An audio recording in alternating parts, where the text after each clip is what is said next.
E o Filho de Deus, Jesus Cristo, o Senhor, disse: Eu sou o caminho, a verdade e a vida. Ninguém vem ao Pai a não ser por mim. Portanto, ide por todo o mundo, ensinando e pregando o Evangelho a cada uma pessoa nas partes mais remotas da terra. Em Contato, o Ministério de Ensino do Dr. Charles Stanley. A seguir em Contato, confrontando a cruz. Porque alguém iria querer fazer uma declaração como esta: a única coisa de que me gloriarei na vida é na cruz de Jesus Cristo. Bem, isso é um símbolo, um emblema daquilo em que nós, como crentes, acreditamos. Por que alguém faria esse tipo de declaração? Bem, o apóstolo Paulo fez porque ele entendia algo sobre a natureza e o significado da cruz. Que quando ele olhava para tudo mais na vida, ele dizia: a única coisa que conheço que vale a pena me gloriar é a cruz de Jesus Cristo. Agora nós as vemos nos campanários, nós a vemos em janelas, em vitrais. As pessoas as usam no pescoço, correntes de ouro. Você as vê em camisetas, as vê em todo lugar. Agora, o mais importante não é que você não deva usá-la no pescoço ou colocar em um campanário. Tudo isso está bem. O que Deus está procurando por pessoas que tenham a cruz em sua mente, em seu coração e em seus lábios. É aí que Deus está procurando a cruz. Então quero que você abra, por favor, em 1 Coríntios, capítulo 1, começando no verso 18. Aqui está aquela clássica passagem das Escrituras sobre a cruz e seu significado. E o que Paulo nos dá nesses versos aqui, ele nos diz por que as pessoas reagem à cruz da maneira que reagem. Então, quero que comecemos a ler neste verso 18 e vamos ler até o 25. Sabe, uma das coisas sobre ser cristão que, às vezes, trabalha em nossa desvantagem é que alguns de nós somos cristãos há tanto tempo, somos tão familiarizados com algumas coisas, assim como alguns hinos. Você pode ficar aqui e cantar um hino, cantar a letra inteira corretamente, sem nunca pensar no que está cantando. Se não tomarmos cuidado, pode acontecer quando pensamos sobre a cruz, cantamos sobre ela, quando a vemos, penduramos no pescoço, usamos na camisa, a penduramos na parede, está em todo lugar. E de alguma forma, o significado e a mensagem simplesmente passam por nós. Ouça o que ele disse. Ele diz: pois a palavra ou a mensagem da cruz é loucura para os que perecem, mas para nós que estamos sendo salvos, é o poder de Deus. Pois está escrito: destruirei a sabedoria dos sábios e aniquilarei a inteligência dos inteligentes. Onde está o sábio? Onde está o escriba? Onde está o questionador desse século? Porventura não tornou Deus louca a sabedoria deste mundo? Visto que na sabedoria de Deus, o mundo pela sua sabedoria não conheceu a Deus. Agora veja isso, vamos ler de novo. Visto como na sabedoria de Deus, o mundo pela sua sabedoria não conheceu a Deus. Aprove a Deus salvar os que creem pela loucura da mensagem pregada. Pois enquanto os judeus pedem sinais e os gregos buscam sabedoria, nós pregamos a Cristo crucificado, que é escândalo para os judeus e loucura para os gentios. Mas para os que são chamados, tanto judeus como gregos, Cristo, poder de Deus e sabedoria de Deus. Porque a loucura de Deus é mais sábia do que os homens, e a fraqueza de Deus é mais forte do que os homens. Agora, o apóstolo Paulo entendia plenamente o significado e a mensagem da cruz. Agora, ela sempre foi um ponto de discórdia e conflito, e o que Paulo diz aqui nesta passagem é que uma das principais razões que as pessoas rejeitam a cruz, quando somos confrontados com a cruz, ao sermos confrontados com a cruz, uma das razões pelas quais a rejeitam é porque é loucura para eles. Não faz sentido, e a palavra loucura aqui é a palavra da qual obtemos a nossa palavra tolo. No grego se escreve M-O-R-O-N. Moron, algo que está faltando aqui em cima em algum lugar. O que ele está dizendo é que uma das razões por que ela foi rejeitada naqueles dias foi porque parecia loucura. Agora, é difícil para nós entendermos isso porque temos a Bíblia inteira, temos de Gênesis a Apocalipse, temos a revelação de Deus, mas você tem que se colocar nos dias de Paulo, nos dias em que Jesus Cristo viveu, e fazer essa mesma pergunta. Você e eu teríamos sido um daqueles que teriam recebido a Jesus Cristo entendendo o que a cruz significava naqueles dias. Agora, uma das principais razões, é claro, porque não creram em Jesus Cristo como Filho de Deus e não creram na mensagem da cruz, é porque eles não a entendiam. Eles não entendiam quem Jesus era. Eles não entendiam por que ele veio. Então, do ponto de vista deles, quem era ele? Ele era um pregador itinerante, mas houve muitos desses que passaram por ali. Ele era um carpinteiro de Nazaré. Houve muitos por ali.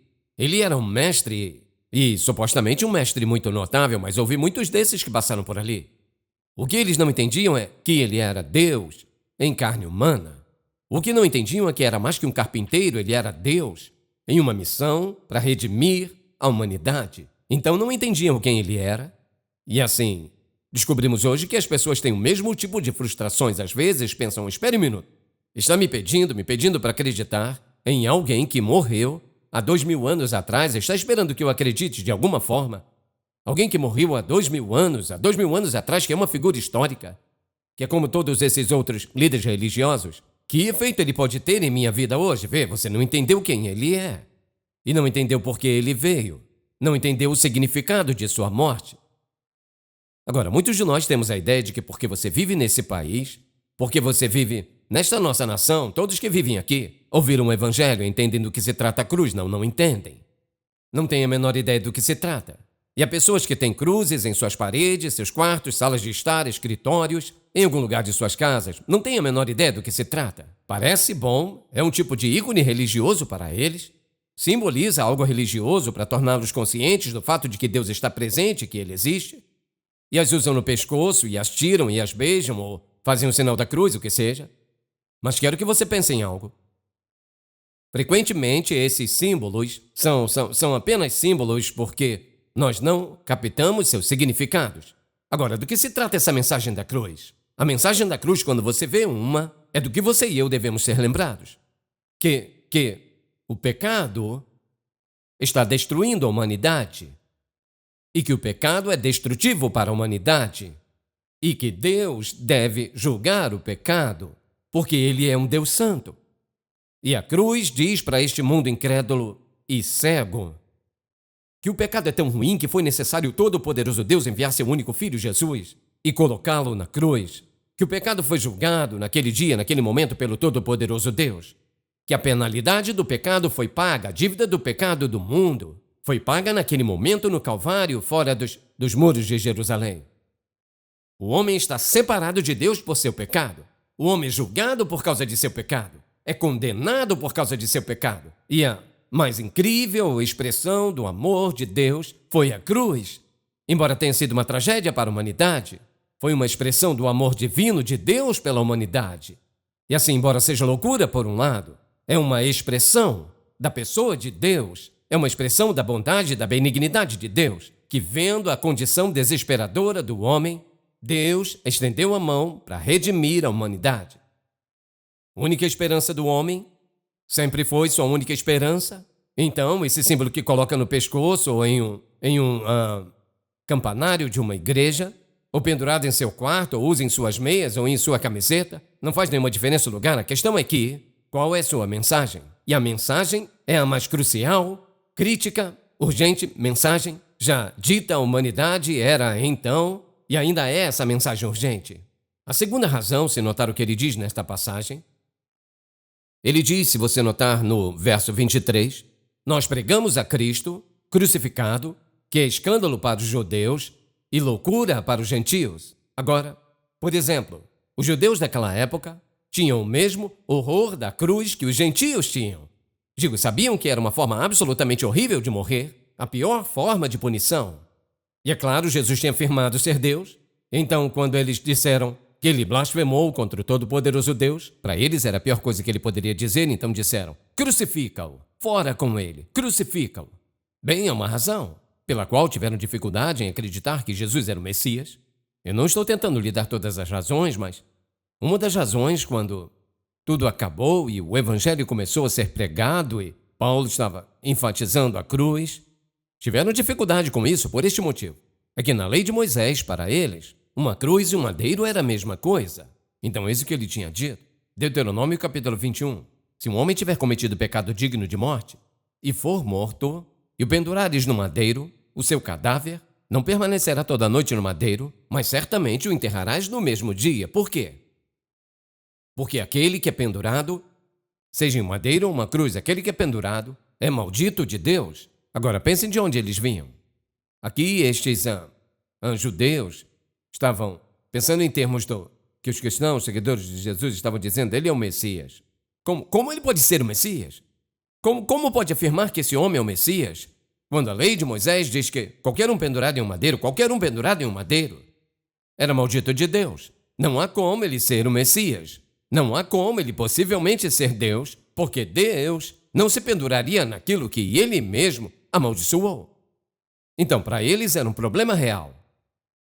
Aqui estavam eles, ouvindo que Jesus Cristo é o Messias. Aqui está ele pendurado na cruz, é por isso que diziam, bem, se você é o Filho de Deus, se você é o Messias, se é tudo isso que afirma, então desce daí, desce logo daí. O problema é que eles não entendiam quem ele era. Eles não entendiam porque ele veio. Mas quando você e eu olhamos da perspectiva deles e vemos o que pensavam, então podemos entender por que pensavam algumas das coisas que pensavam. A ideia deles sobre o Messias era que ele seria algum tipo de ser angélico sobrenatural que surgiria em cena, que resgataria, livraria a nação de Israel do cativeiro romano. E não só isso, ele seria um tipo de guerreiro, seria uma figura política, ele seria um herói militar, seria uma pessoa que viria e poderia reunir os judeus. E pelo poder sobrenatural de Deus sobre sua liderança, derrotariam absolutamente Roma e, por fim, a nação judaica, com certeza, conquistaria e governaria o mundo. Este seria o reino de Deus. E, portanto, isso é o que esperavam. Então, Jesus aparece. Primeiramente, ele não vem como ser angélico sobrenatural e como um governante, uma figura política, nem um guerreiro. Nunca pegou numa arma. Ele aparece e está ensinando, ame o seu próximo. Se te baterem de um lado, vire o outro. Se te pedirem uma túnica, dê-lhe também a capa. Ele parecia ser fraco, ele falava de humildade, ele falava de coisas que não se encaixavam num guerreiro, governantes e reis, seres sobrenaturais. De alguma forma não se encaixava no molde, porque não se encaixava, toda a ideia era um escândalo. Não podia possivelmente ser o Messias. Então o que fizeram? O crucificaram. Porque eles alegaram que ele blasfemou contra Deus. Tudo que ele fazia era dizer a verdade. Se vocês me viram, vocês viram o Pai. Quero dizer, você está falando de algo que absolutamente os rasgou no meio. Porque ele não se encaixava no molde. Toda a ideia era um escândalo. O mesmo acontece hoje, por exemplo. As pessoas rejeitam o Senhor Jesus Cristo hoje pelas mesmas razões. Mas vamos trazer para os dias de hoje. O que é que ataca contra? Contra o que o homem mais se rebela? Quando uma pessoa ouve a mensagem da cruz, que é a mensagem da condição pecaminosa do homem, sua condição desesperadora, e que Deus, em seu amor, enviou seu Filho unigênito, colocou no madeiro e toda a dívida do pecado de toda a humanidade sobre ele, e o crucificou e separou-se dele, o deixou pagar a dívida, e salva todo aquele disposto a crer. O que há nesta mensagem que faz com que as pessoas se rebelem? Eis o motivo. Está querendo me dizer que você espera que eu acredite que eu acredite em um Deus e que este Deus vai me aceitar pela simples razão de que eu acredito que ele enviou seu filho para a cruz, se eu acreditar nele, que eu serei salvo? Mas e quanto à minha parte? Veja isso. A natureza humana é tão corrupta. A natureza humana é tão má. A natureza humana é tão afastada da verdade que tudo dentro de um homem e uma mulher se rebela contra a ideia de que eles podem ser aceitos por Deus e não terem que fazer nada. Então o que é isso? Orgulho humano. O homem quer fazer algo. Por quê? Porque se ele puder fazer algo para fazer com que Deus o aceite, ele se sente melhor. E a razão por que se sente melhor qual é? Ele teve uma parte em sua própria salvação. Se sente melhor quando pode fazer algo a respeito. Isso é desempenho.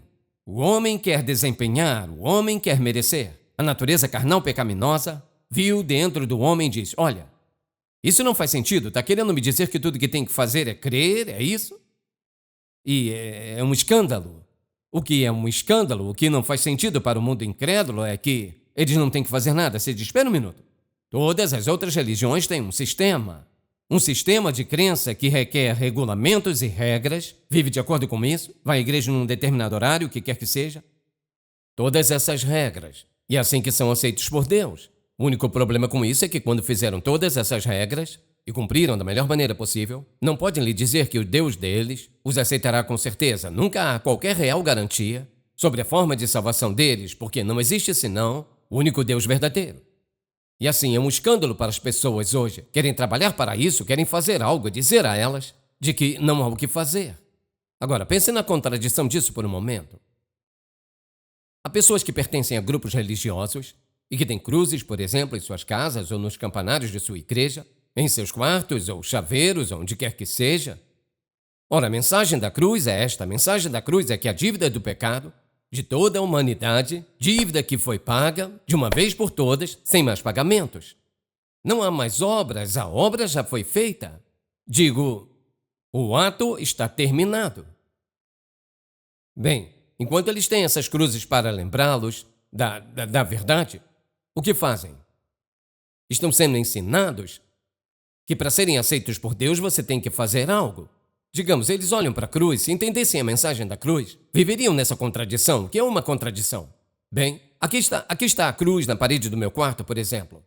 Ela fala de dívida de pecado paga, minha condição sem esperança. Deus está cuidando, Ele pagou o meu caminho, não tenho o que fazer. Então vai à igreja e o pastor ou pregador ou alguém se levanta e diz: se quer ser aceitável diante de Deus, deve fazer as seguintes coisas. E assim, por um lado, há este conflito. A cruz diz que a dívida foi paga, mas as regras e regulamentos dizem que eu devo fazer essas coisas para ser aceito diante de Deus. Se há alguma coisa que eu poderia gritar para o mundo é isso. Quando Jesus Cristo morreu na cruz do Calvário, a obra acabou para sempre e sempre. Não é por obras, ato terminado, acabou. Num só instante. No corpo de uma pessoa, o Deus Todo-Poderoso pagou a dívida do pecado do mundo, julgando o pecado em seu Filho unigênito. Acabou. Vou dizer para você, há multidões e multidões de cristãos vivendo em cativeiro todos os dias, que não sabem se estão salvos, não querem na segurança eterna. Sabe por quê? Porque perderam a mensagem da cruz. A mensagem da cruz é, ouça, o que torna você e eu eternamente seguros é o quê? O que Ele fez, não o que nós fazemos. E de alguma forma não entendem essa mensagem. Essa é a mensagem.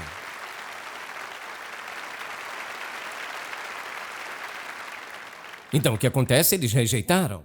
Porque dizem, bem, eu não entendo. Sim, eles entendem. O que acontece é que o orgulho deles é como esfregar lixa contra sua mão. Digo, não demora para que isso esquente. Quer dizer, você diz a alguém, não há nada que possa fazer. Tenho que fazer algo, você não pode fazer nada, você quer dizer. Então, o que acontece é que atinge o orgulho deles. Sabe qual é o problema? Porque cada ser humano vivo tem que lidar com isso. Isto é, humilhar-se a si mesmo diante do Todo-Poderoso Deus e dizer: meu pecado me deixou indefeso, meu pecado me separou de ti, ó Santo Deus. Eu preciso de ti, não há nada que eu possa fazer por mim mesmo. Essa é a última coisa que o orgulho vai admitir. Vê, primeiramente o homem não quer renunciar ao seu orgulho, a segunda coisa é o controle. E quando você e eu vimos ao Senhor Jesus Cristo e o recebemos como Salvador pessoal, o que estamos dizendo é que não apenas acreditamos, e se realmente creio em Jesus Cristo como meu Salvador pessoal, o que quero fazer? Quero entregar minha vida a Ele, render a minha vida a Ele. Quero que Ele seja Senhor e Mestre da minha vida.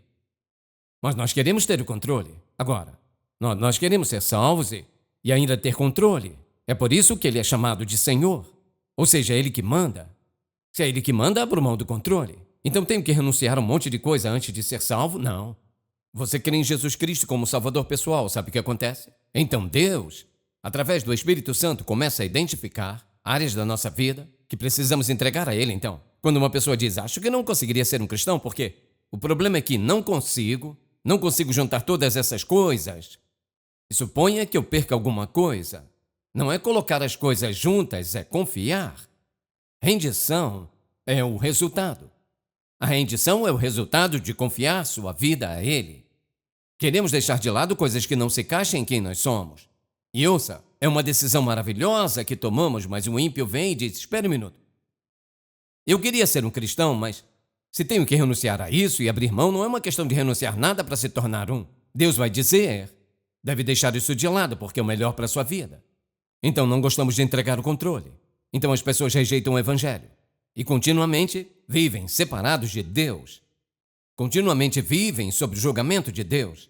Continuamente vivem sob a condenação e a perdição. Ouça, a vida perecível que é deles, como alguém que rejeitou a cruz, é o que Paulo disse. Ouça, ele disse, no verso 18, pois a mensagem da cruz para os que perecem é loucura.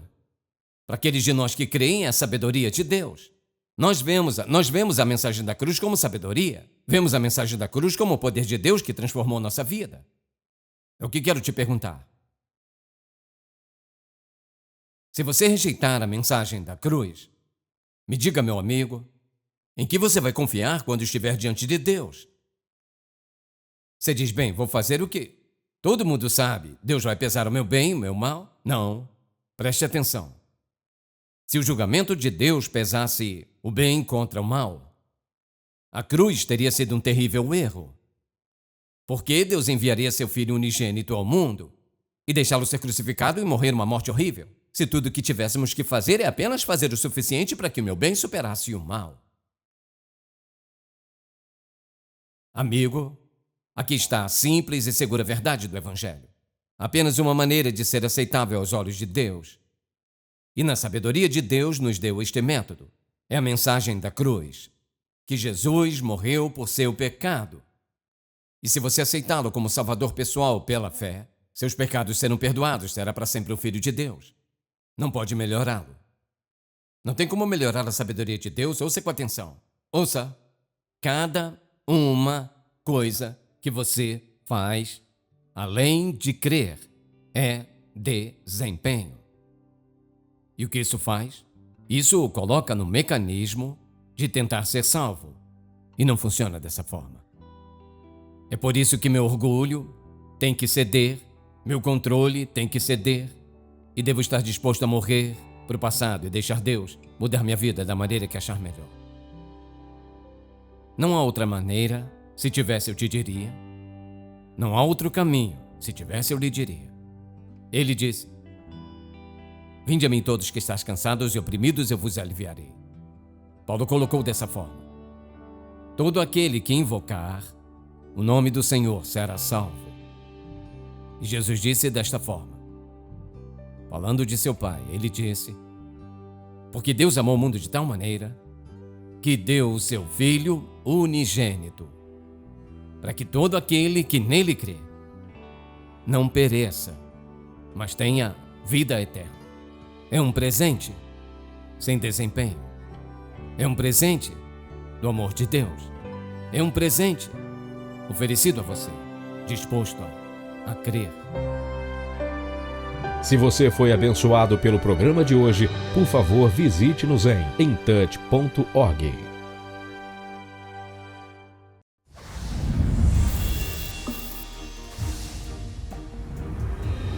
Provavelmente o versículo mais familiar em toda a Bíblia é João 3,16. Porque Deus amou o mundo de tal maneira que deu seu Filho unigênito, para que todo aquele que nele crê não pereça, mas tenha a vida eterna. Mas a história que Jesus faz referência nos versículos anteriores pode não ser tão familiar e até um pouco confusa à primeira vista. Ela diz, assim como Moisés levantou a serpente no deserto, assim importa que o Filho do Homem seja levantado para que todo aquele que nele crê tenha vida eterna. Este incidente na vida de Israel, registrado em Números 21, ocorre enquanto os hebreus vagavam pelo deserto. À medida que sua impaciência crescia, eles murmuravam contra Deus e Moisés. Por causa de sua infidelidade, o versículo 6 diz, o Senhor enviou serpentes ardentes entre o povo e elas morderam o povo de modo que muitos do povo de Israel morreram. Quando perceberam que Deus havia enviado o julgamento divino, o povo se arrependeu e implorou a Moisés que intercedesse em seu favor. Em resposta, Deus o instruiu a fazer uma serpente ardente e colocá-la em um estandarte. E acontecerá que todo aquele que for mordido, quando olhar para ela, viverá. Tudo o que o povo tinha que fazer era ter fé de que olhar para o remédio de Deus, uma semelhança de sua aflição, os curaria. Isso pode parecer um comando estranho, pois é difícil entender por que ou como a coisa que os estava torturando agora era o objeto de sua cura. Mas esse é o ponto que Jesus está tentando fazer para Nicodemos no Evangelho de João. A serpente de bronze no poste no meio do acampamento era fácil de ver e acessar. Era uma lembrança de seu pecado e um lembrete do julgamento de Deus sobre sua desobediência. Deus estava ensinando a eles e a nós uma lição. O pecado morde, ele pica, ele mata. E o remédio para a nossa transgressão é o mesmo que para o povo de Israel. Fé em Deus, através de seu Filho, Jesus Cristo. Jesus foi levantado na cruz. Ele se tornou maldição por nós, para que quando olharmos para Ele com fé, possamos encontrar cura da maldição mortal do pecado. O Dr. Stanley resumiu o que isso significa para os crentes hoje. Como pode Deus, que é santo e não pode olhar para o pecado, que odeia todo o pecado, está separado dele, como Deus, que é santo, pode implantar, isto é, conceder a um descrente nova vida e ainda ser santo? Foi isso que Jesus explicou em 2 versículos simples, e Nicodemos entendeu o ponto. Ele disse: como a serpente foi levantada no poste, assim o Filho do Homem será levantado, e todos os que crerem nele. E aqui está a maneira como Deus pode pegar pecadores feios, perversos, vis, sujos, imundos e torná-los santos. Cristo carregou a dívida do pecado do mundo na cruz em um ato dramático e eterno, e cada um de nós que o recebe pela fé como nosso Salvador, recebemos o dom da vida eterna. A paz de Deus é tranquilidade e quietude da alma, é a garantia de que não importa o que esteja acontecendo ao nosso redor, tudo está seguro. A paz não é determinada pelas circunstâncias, nem é uma questão de acaso, é uma questão de escolha. Em um mundo cheio de ruídos e incerteza, você pode descobrir uma paz que não pode ser abalada. Obtenha seu novo livreto gratuito Peaceful and Still, um guia para vivenciar o descanso de Deus em uma era ansiosa. Você já parou para pensar no que um retrato de você revelaria? O que você acha que Deus vê quando Ele olha para você? Nós nos vemos como uma obra inacabada. Quando Deus olha para você, Ele vê quem você pode se tornar. O que Ele vê é uma pessoa de valor, uma pessoa de dignidade e uma pessoa de grande promessa. Não subestime quem você é. Nós somos obra de suas mãos, criados em Cristo Jesus para boas obras, obras de suas mãos, uma obra-prima, algo de notável significado.